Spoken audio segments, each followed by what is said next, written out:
So hi, I'm Sarah from The Upcoming. A real pleasure to have you here with us in London. Huge congratulations on Sonic the Hedgehog 3. You've really made a stroke of genius decision in bringing in Keanu Reeves.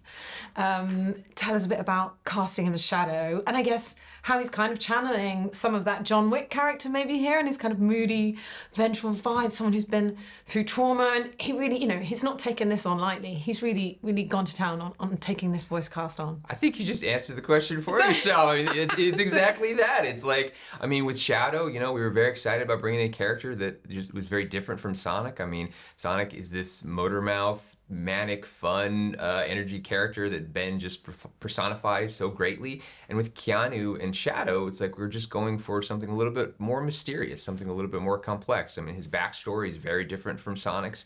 It's a backstory that the fans absolutely love in this relationship between Shadow and Maria. And we just needed an actor that could really sort of personify that. And Keanu is just is exceptional in those kind of roles. And of course, he's obviously his action sort of film chops and all of that. I mean, what he brought to this franchise, just in terms of just a much more compelling tone and an exciting and kind of almost danger tone and all of that. It just made this third movie, gave it a really fresh and unique feel. I understand, he really wanted to make it as close as possible to what was represented in the games and doing lots of trial and error. So, he really kind of was very dedicated to bring the character to life. It was great. I mean, our early conversations, it was clear he had already come in with a lot of knowledge. I mean, he'd done his homework and asked a lot of great questions, and which is great to see that that he was really invested. He really wanted to get it right, and he knows how much fans love Shadow. And yeah, it was very important to him that he give them a really great version of the character. And obviously an incredible returning cast, but I feel like, am I right saying there was a bit of a question mark on Jim Carrey's thinking about retirement? So you really had to make this character sing this time, and wow, really knocked it out of the park. What was it like directing not one, but two Jim Carreys? And some of these scenes where they're going into the vault, I mean, that dance routine is just... I never had a doubt. Jim has too much fun in these movies. Whatever he said publicly, I was like, there's no way Jim's not coming back for number 3. What I didn't know was whether or not he would be up for playing 2 characters, which of course is twice the work for an actor, and maybe even exponentially that, because I mean, just imagine the technical challenge of playing 2 sides of the same scene, and having to sort of do it with this prosthetic element, and just really just create an entirely new character in our film series. But he rose to the challenge. He loves taking on things like that, as we've seen him do throughout his career, and he's just such an amazing actor and just incredible talent. And yeah, the minute we had our first discussion about another Robotnik and about suddenly telling the story of family from his point of view, and it's always been from Sonic's, but now Robotnik's we're gonna get to explore that sort of family theme with him. You could just see the gleam in his eye, and he just really got excited and gave us an amazing performance.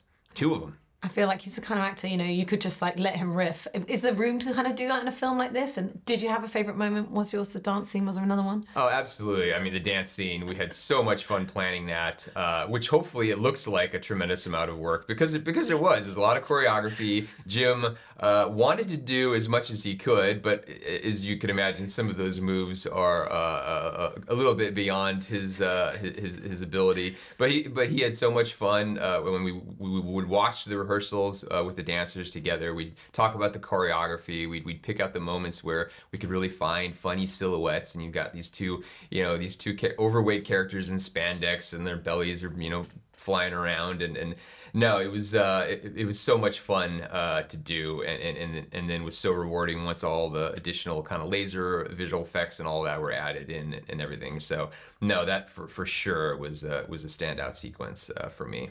And just finally, very quickly, the fact that Sonic can appeal to so many generations, like a millennial like me growing up with the games, now to young kids, and also have this incredible message about family, about self-sacrifice for the greater good, and, not sort of leaning into sort of vengeful feelings. We are in a complicated world right now.